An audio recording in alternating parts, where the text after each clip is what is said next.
went to NATO. I didn't ask very strongly. I just said, hey, if you want to help, great. No, no, no, we will not help. I said, that's all right. You don't want to help? Because I've always said NATO's a paper tiger.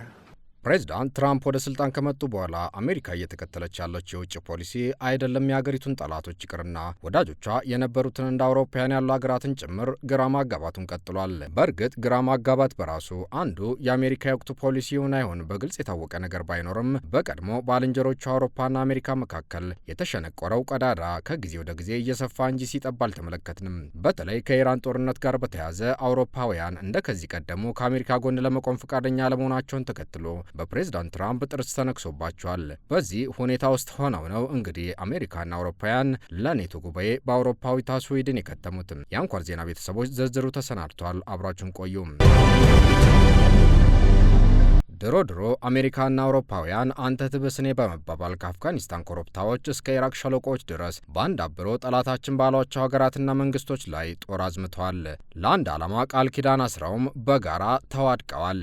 አሜሪካና አውሮፓውያን በእርግጥ ከሁለተኛው ዓለም ጦርነት በኋላ ያንተ ጠላት የኔም ጠላት ነው በሚል አብረው መዝመት የሚያስችላቸው ተቋም መስርተውም ነበር ኔቶን። ኔቶ ወይም የሰሜን አትላንቲክ ጦር ቃል ኪዳን ድርጅት ውጥንም ሆነ ዋና ዓላማው የነበርና ላለፉት 80 ዓመታት ያህል አሜሪካና አውሮፓ በዚህ ረገድ ነበር ግንኙነታቸው ሲቃኝ ቆየም። በዚህ ተቋም መርህ መሰረት አውሮፓውያንና አሜሪካ ቀን ቆርጠው በአንድ ላይ መክረውና ዘክረው ነበር ጦር ሲያዘምቱ የቆዩት።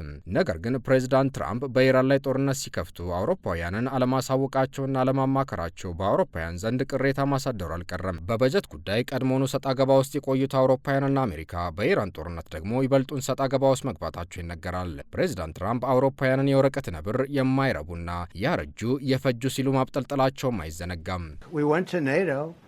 I didn't ask very strongly. I just said, hey, if you want to help, great. No, no, no, we will not help. I said, that's all right. You don't want to help? Because I've always said NATO's a paper tiger. አሜሪካ በአውሮፓ ብቻ 31 ቋሚ የጦር ሰፈሮችና 19 ወታደራዊ ጣቢያዎች ያሏት ሲሆን በእነዚህ ወታደራዊ ሰፈሮች ለልምምድ የሚመጡና ጊዜያዊ ወታደሮችን ሳይጨምር 80 ሺህ የሚደርሱ ቋሚ ወታደሮች አሏት።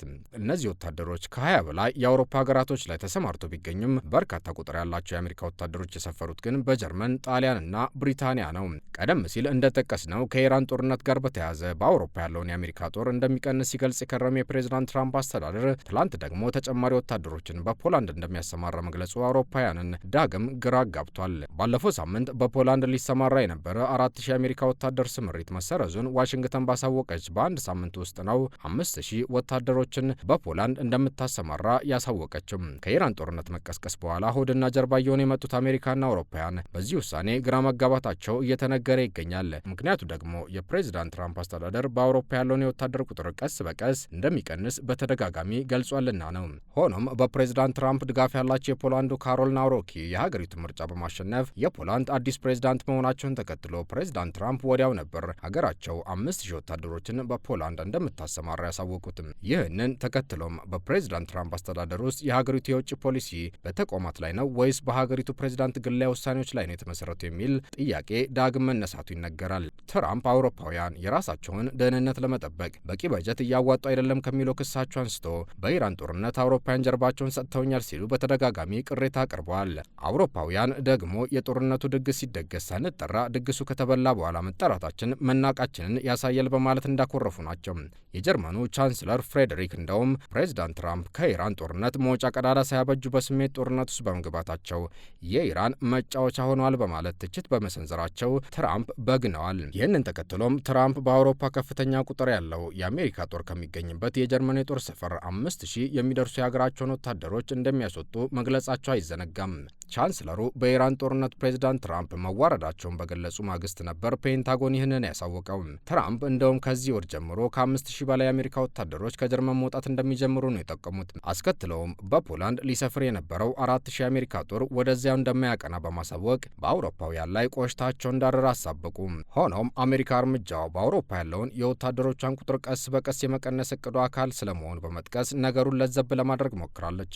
ይህንን የትራምፕ አስተዳደር ውሳኔ የዲሞክራትና የሪፐብሊካን ፓርቲ አባላት ጭምር የተቃወሙት ሲሆን እርምጃው ለወዳጅ ሀገራት ብቻ ሳይሆን እንደ ሩሲያ ላሉ ጠላት ሀገራት የተሳሳተ ትርጉም ይሰጣል ሲሉ ነበር የተቃወሙት።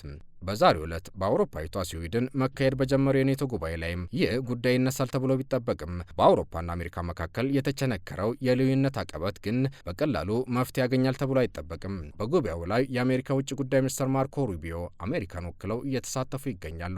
ለአሁኑ አበቃን። መልካም ጊዜ ተመኘን።